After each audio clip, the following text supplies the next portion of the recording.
с две ръце с гумата. Може да се види разликата.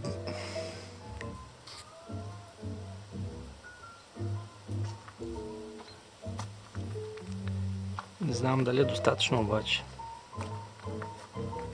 На места се виждат някакви сиви петна, ама някак.